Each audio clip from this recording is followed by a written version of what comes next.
Patrick Johnston, here we are.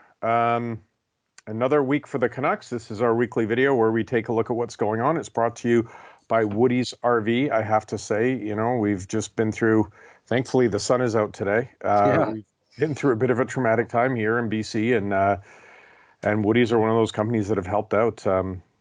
They claim they will not be undersold on RVs, which is great. They're in Abbotsford. They're on high ground, so you can get to them. But visit woodysrv.com today. Thank you for your sponsorship of this segment, Woody's. Patrick. Yes. Sponsorship of the Canucks. Sponsorship of this team. Who running the team? This time last week, everyone was. Is it the coach? Is it the GM? Is it both? Couple of wins against a couple of other bottom feeders, and it seems like things are in a bit of a holding pattern. Yeah, I guess so. I mean, it was one of those ones, I talked to Elliot Friedman last week for that story about sort of what they need to do. Him and Chris Johnston, who, national level guys who obviously talk at different levels than I do. I was curious about their insights on what they were thinking, and Chris pointing to the Leafs and the Avalanche and what they were able to do and how they did it. But Elliot's reference to sort of someone else kind of observing, saying, every game feels like a referendum. And basically the point being that that's not how you should look at it. And I was kind of of the same mind, and I've always been the same mind. Is like, you know what? I mean, you got yourself into this spot, right? You need to understand that how this all developed. But at the same time, like, if you do recognize that you need to change something up, you shouldn't just jump into it. You need to understand what the problem is before you start looking for solutions. So, there is that kind of old, the old classic dramatic, well, they're losing, you better fire the coach. Yeah. To what end? I mean, as I said, changing the coach probably doesn't, the changing the coach doesn't change the makeup of the roster. You can change a few little things here and there. But at the end of the day, the roster, there's a defense core that doesn't move the puck well enough. And that's a simple skill issue. And that is about roster construction. And, you could try to make a coaching change for sort of dramatic effect in the short term. But, in the end, you need to sort of recognize, okay, what's the actual sort of influence, the impact of a change like that? Will you make the playoffs if you change the coach? No. They certainly are aware themselves. I mean, this came up in our media session today on Friday. The players, you really, what else are you going to do? You're going to look at one game at a time. And you're like, yeah, of course. But they also know the mountain is very steep. So bringing in a new coach isn't going to make that mountain any less steep. And that fundamentally is the issue. So you need to sit down and go, okay, how do we give ourselves a proper chance every year going forward from now on? So, from that standpoint, yeah, okay, they bought themselves some breathing room, maybe emotionally in the broader sense of sort of how we talk about things, how fans talk about things. But in the end, the problem remains, which is the team as constructed was never going to be good enough. And the sort of long-term viability of this roster has huge issues and huge question marks. So, let's just park should they change the GM, because it's an endless circle of despair that we just keep running around. Though it does play into the roster construction. Some pretty strong comment from you there. However, there were a lot of people who at the start of the season were like, no, this team is better. Right. Is it good enough to do more than, go 5 or 6 games in the first round, and then those contracts look like worse and worse as the more those players age. Yeah. But people were generally in agreement that the team would be better than they've shown. So on that, yes, there's no doubt that this team's weakness for the last 5-6 years has clearly been the blue line. Right. And they've tinkered and they've tried and they've added, maybe tried to cover, paper over the cracks a little bit, but it's still the blue line. We take that. But is it, when you look at this roster, are they as bad as they've been, or is there at least an argument to be made that they can get on a run and not be one of the NHL's worst teams? I think, I don't think they are talent-wise one of the NHL's worst teams. They're in the sort of mediocre middle. I said that, going into the season, I said that they'd be in a bit of a a bubble, chasing the final playoff spot. All the projection models basically, the math guys basically said they're going to be like an 85-point team, and you need roughly 92, 93 points to kind of get in the last spot to get in the playoffs. So in the end, they had to sort of outplay their projection by like 3 or 4 wins. 4 wins, which is not insubstantial. It seems like not a lot, but like that's a couple breaks, and then maybe willing yourself to a couple wins. And instead, the opposite has happened. They've had games where they lost that they probably should have won. A week ago, in fairness, in Columbus, they played well enough to win, but they didn't. They lost. In Boston, they played well enough to at least get a point, but they lost. And that's been the sort of standard issue with this team all season. And at the end of the day, that's a hard one to look away from. That there haven't been many cases of ones where they kind of let things get away, that in the end they've just not won enough, and they just haven't taken enough moments where they should make a difference. And I've also made a reference to sort of the idea of the coin flip, right? Teams that play in 1-goal games, in general, looking at essentially the history of hockey, and you look at teams that get themselves into a lot of 1-goal games that are sort of that talented, which is a middle of the pack kind of talent. 1-goal games tend to, over the long haul, tend to work out like a series of coin flips, which is that essentially the more coin flips you take, the more it's going to end up being 50-50. So, they've had some unfortunate losses.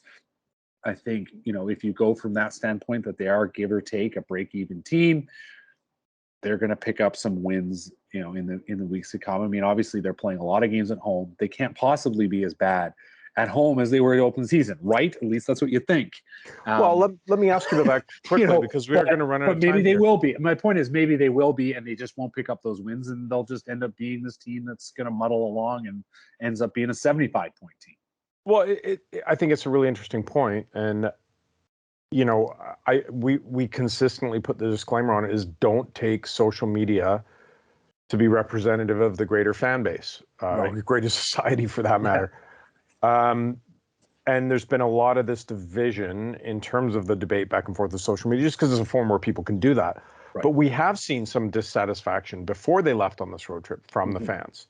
Certainly not en masse people chanting to fire the GM or sell the team or any of these other things which have popped up. Yeah. But playing at home now, they're playing some tough teams, but they are at home for a while. They're at home for most of December. Yeah. Does that help or does that hurt them? Like the game against Pittsburgh, let's say they get down a goal early in the first period, then okay, that's fine. That happens. The second goal goes in. What's the atmosphere going to be like in the building, and how are these guys going to react to that? I do think there is the one factor that could sort of push the narrative forward somewhat in terms of taking steps towards change.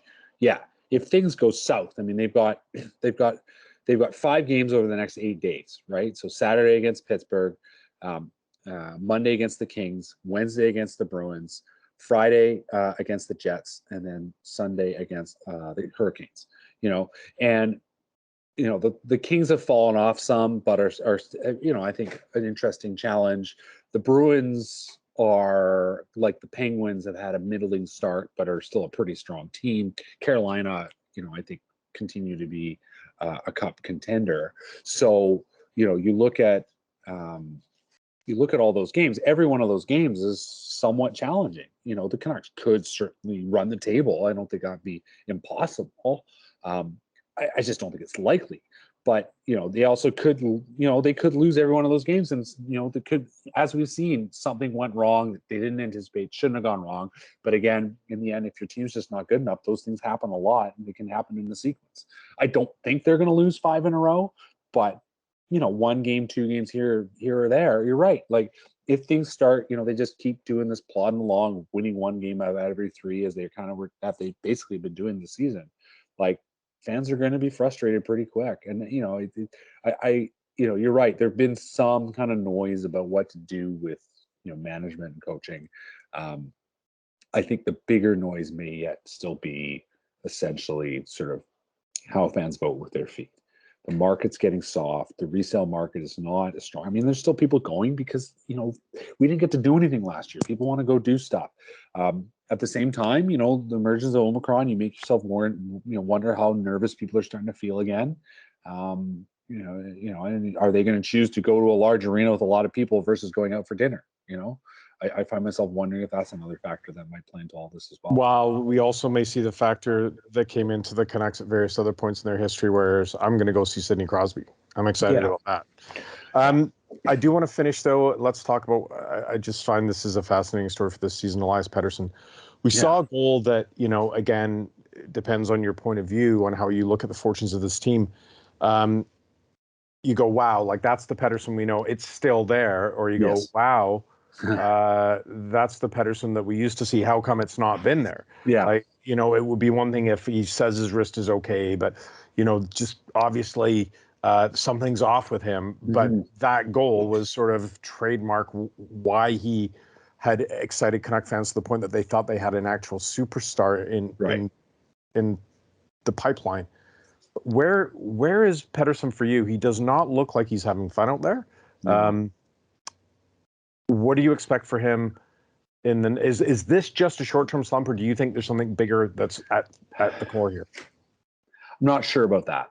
I do think that I find it interesting, his deployment the last 5 games. He's not playing a lot. The decision clearly has been made to go with JT Miller, who has been essentially going all season. Bo Horvat, who's your captain, has had some struggles, but I don't think to the level of Pettersson. And they're the top 2 centers right now. And Pettersson's the 3rd center. And I mean, I put it to Travis Green. He just didn't want to get into Pettersson. I think he's had enough talking about him. He just, there's either he fixes it or he doesn't. I guess it's sort of his position.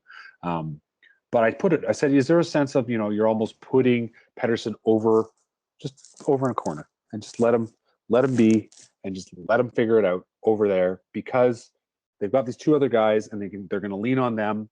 They're always going to lean on Horvat, but they're going to try to lean on Miller.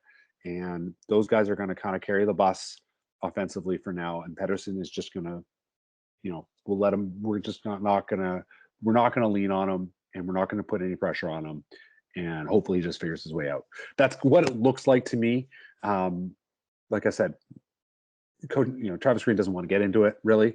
But I think, I think there is this, they're 24 games into the season, they're more than a quarter way through. And they're up against it. They need to go with the guys that are going to make the difference. And right now, Pettersson isn't that guy. I still believe he's going to find it. I mean, you said the goal was there. He did it. He did what he needed to do. Overall, the power play has been playing better. And there are going to be goals, but he's still a guy who's basically been a non-factor at 5-on-5, and that's concerning. And, the longer this goes, the more worried you're going to be.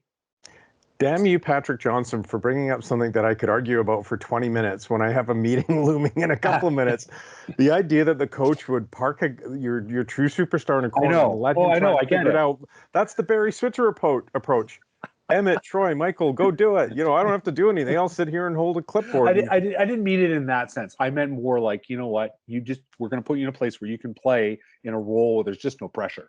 But he's your top player. You're not going anywhere until he gets going. You're the coach. Figure it out. Yeah. That's what you're getting paid for. But maybe we can see how this next week goes, and then we'll argue about that. Maybe we won't even utter the word benning next week in the playoff in the video.